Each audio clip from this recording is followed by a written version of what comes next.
ఆ కాంగ్రెస్ పార్టీ ఆంధ్ర ప్రాంత నాయకులు ఉసిగొల్పిందో ఇది కాంగ్రెస్ చరిత్ర. ఇది కానీ ఇవాళ రేవంత్ రెడ్డి గారు నువ్వేదో గొప్పగా ఇవాళ ఏదో తెలంగాణ సాధనలో కాంగ్రెస్ పార్టీ పాత్రని సోనియమ్మనే ఇచ్చిందని చెప్పి తెచ్చినామని చెప్పి వారు మాట్లాడడం ఇదేమాత్రం కూడా భావ్యం కాదు. తెచ్చుకున్నది ఇచ్చుకున్నది అంతా కూడా ఈ తెలంగాణ సమాజానికి ఆ ఖ్యాతి గౌరవం దక్కుతుంది తప్పితే ఈ యొక్క వ్యక్తి కాదని విషయాన్ని ఇవాళ రేవంత్ రెడ్డి గారు గమనించారు. మీరు ఆనాడు నిధులు నియామకాలు ఏ రకంగా నీళ్లు ట్యాగ్ లైన్తో ఉద్యమం ప్రారంభమైందో ఆ ట్యాగ్ లైన్ విస్మరించిన కేసీఆర్ కు తెలంగాణ ప్రజలు బుద్ధి చెప్పారు. తెలంగాణ సమాజం రాజకీయంగా గోరిగట్టింది. నీళ్ల పేరు మీద ఏ రకంగా దగా చేసి లక్షల కోట్లు దండుకున్నటువంటి ఉదంతాన్ని తెలంగాణ సమాజం గమని నీళ్ల పేరు మీద మోసం చేసి ఆనాడు మోసపోయాం నీళ్ల వల్లనే చెప్పినటువంటి ఉద్యమంలో ప్రధానమైనటువంటి భూమిక అయితే మళ్ళీ ఆ నీళ్ల పేరు మీదనే ఏ రకంగా తెలంగాణ సొమ్మును దోచుకున్నటువంటి నిధులు ఏ రకంగా తెలంగాణ రాష్ట్రాన్ని సర్ప్లస్ బడ్జెట్ గా ఉన్నటువంటి 2014 ఏర్పడే రాష్ట్రంలో ఇవాళ అప్పుల పాలు చేసి అప్పుల ఊబిలోకి నెట్టి పుట్టబోయే ప్రతి బిడ్డ మీద కూడా ఆ రకంగా అప్పులు చేసినటువంటి కేసీఆర్ వైనం 8 లక్షల కోట్ల అప్పులు. ఆ అప్పులు తీర్చలేక ఇవాళ రేవంత్ రెడ్డి గారు కేవలం అధికారం కోసం కుర్చీ కోసం ఇవాళ అలవి కాని హామీలు ఇచ్చి అందరికీ అన్ని ఉచితం అని చెప్పి ఇవాళ అధికారం రాగానే ఏరు దాటేదాకా ఓడ మల్లయ్య ఏరు దాటిన తర్వాత బోర్డు మల్లయ్య చిన్నంగా ఏ రకంగా మళ్ళీ తెలంగాణ ప్రజలు మోసం దగా చేస్తూ ఉన్నారు ఇవాళ గమనిస్తూ ఉన్నారు. ఆయననేమో అప్పులు చేసి చిప్ప చేతికి ఇచ్చిపోతే ఈయన రేవంత్ రెడ్డి గారు ఆ చిప్ప చేతిని పట్టుకొని ఢిల్లీ చుట్టి వాళ్ళ పడిగాపులు కాస్తున్నాడు ఇవాళ. అంటే తెలంగాణను ఏ స్థాయికి దిగదార్చారు.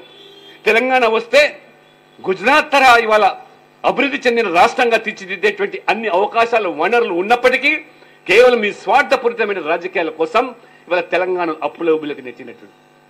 దాంతోపాటు నియామకాల విషయంలో ఏ విద్యార్థులు యువకులైతే తెలంగాణ వస్తే భావి తరాలకు భవిష్యత్తులు బాగుపడతాయని చెప్పి కొలువులు వస్తాయని చెప్పి కొలువులతో ప్రారంభమైనటువంటి ఉద్యమం వాస్తవంగా ఆనాడు మరి ముల్కీ ఉద్యమం కానీ 610 జీవో కానీ దేని కొలువుల కోసమే ఆ రోజు ఉద్యోగులు మన యువత.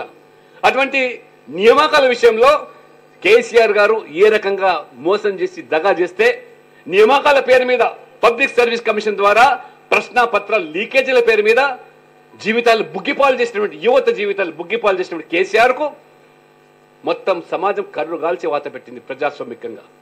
ఇవాళ మళ్ళీ రేవంత్ రెడ్డి గారు 6 మాసాల్లో ఈ యొక్క ఉద్యోగాల భర్తీలో జాబ్ క్యాలెండర్ ప్రకటించకుండా నిరుద్యోగులను మళ్ళీ మోసం చేస్తూ ఆనాడు ఉద్యమానికి ఆజ్యం పోసినటువంటి కవులను కళాకారులను విస్మరించి తమ తాబేదారులకు ఇవాళ పెద్దపీట వేస్తున్నటువంటి మీరు సైతం కూడా ఇవాళ.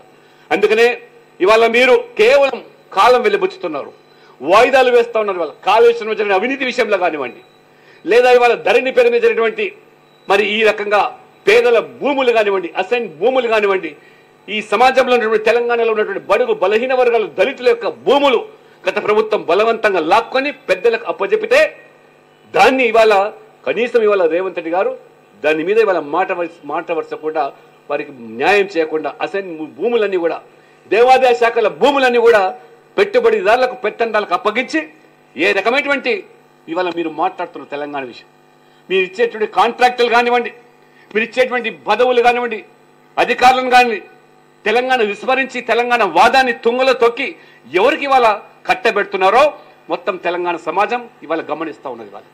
కాబట్టి ఇవాళ అందుకనే రేవంత్ రెడ్డి గారు ప్రజల దృష్టి మళ్లించడానికి ఏ రకంగా ఇవాళ మీరు వ్యవహరిస్తున్నారో ఇవాళ ఫోన్ ట్యాపింగ్ ఉదంతం ఒక మాఫియా రాజ్యాన్ని నడిపినటువంటి కేసీఆర్ గారు ఎవరి కోసం ఇవాళ మొత్తం ఇవాళ వ్యక్తిగతమైన స్వేచ్ఛను హరింపజేసి ఆ ఫోన్ ట్యాపింగ్ ద్వారా రాజకీయపరమైన లాలసతో ఏ రకంగా అధికారాన్ని పరిపాలించుకోవడానికి ఒక నిఘా వ్యవస్థను పోలీస్ వ్యవస్థను అధికార యంత్రాంగాన్ని ఎంత దుర్వినియోగం చేశారో ఉమ్మడి రాష్ట్రంలో చేరిన దురాఘాతాలు ఆ ప్రభుత్వం చేస్తే ఇవాళ ఎందుకు ఆ ప్రభుత్వం మీద చర్యలు తీసుకోకుండా అది ఫోన్ ట్యాపింగ్ అయినా కాళేశ్వరం ప్రాజెక్టు మీద ఇవాళ విచారణ దర్యాప్తు అయినా కానివ్వండి లేదా ఇవాళ ధరణి విషయంలో జరిగిన భూ లావాదేవీల విషయంలో కానివ్వండి కోకాపేట లాంటి భూములను ప్రశ్నించిన రేవంత్ రెడ్డి గారు ఇవాళ ఎందుకు మీ నోరు మీద పెట్టలేదు వాళ్ళు ఎందుకు ఇవాళ రాజీ ధోరణితో వ్యవహరిస్తున్నారు. ఆనాడు బీఆర్ఎస్ దోచుకుంటే ఇవాళ మీరు తగుదనమ్మా అని చెప్పి దోచుకోవడానికి ఇవాళ రాజీ పడేటువంటి పరిస్థితి.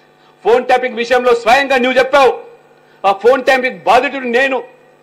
ఆనాడు కేసీఆర్ ప్రభుత్వం చేసిన ఉదంతం వల్ల జైలు పాలు అయ్యాను. బిడ్డ పెళ్లికి నోచుకోకుండా చేసిన కుట్రలను నేను జీవితంలో వదలనని చెప్పిన నీవు ఇవాళ ఎందుకు రాజీ పడుతున్నావు? ఇవాళ భారతీయ జనతా పార్టీ ప్రశ్నిస్తా ఉన్నది, తెలంగాణ సమాజం నిన్ను ప్రశ్నిస్తా ఉన్నది. ఇవాళ అంటే వాళ్ళ కాంగ్రెస్ హైకమాండ్ ఒత్తిడికి లొంగిపోయి బీఆర్ఎస్ తో రాజీ పడి లాలుచి పడుతున్నారా? తెలంగాణ సమాజం సమాధానం కోరుతున్నది.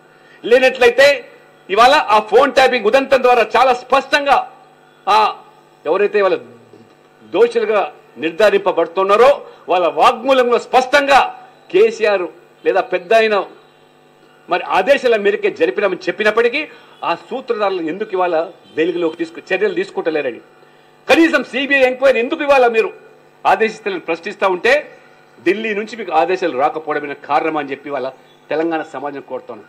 కాబట్టి వాళ్ళ మన అమరవీరుల ఆత్మలు ఘోషిస్తూ ఉన్నాయి. తెచ్చుకున్న తెలంగాణ ఏ రకంగా ఆగం చేస్తూ ఉన్నారు మీరు, మీ అధికారం కోసం లాలుచి పడుతున్నారు.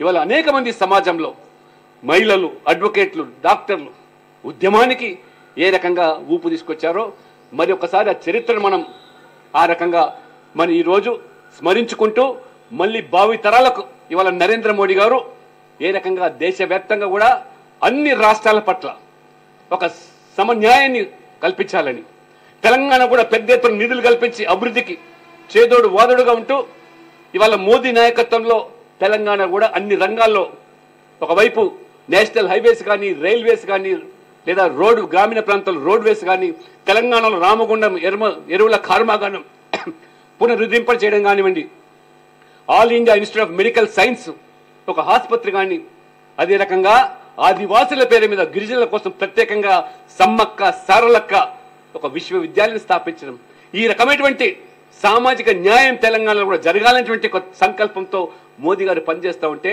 ఇవాళ దేశ ప్రజలు, తెలంగాణ ప్రజలు కూడా ఏ రకంగా ఇవాళ మోదీ గారి వైపు మొగ్గు చూపుతున్నారో ఇవాళ ఎగ్జిట్ పోల్స్ తేలిపోతుంది. రేవంత్ రెడ్డి గారి కనువిప్పు కావాలి.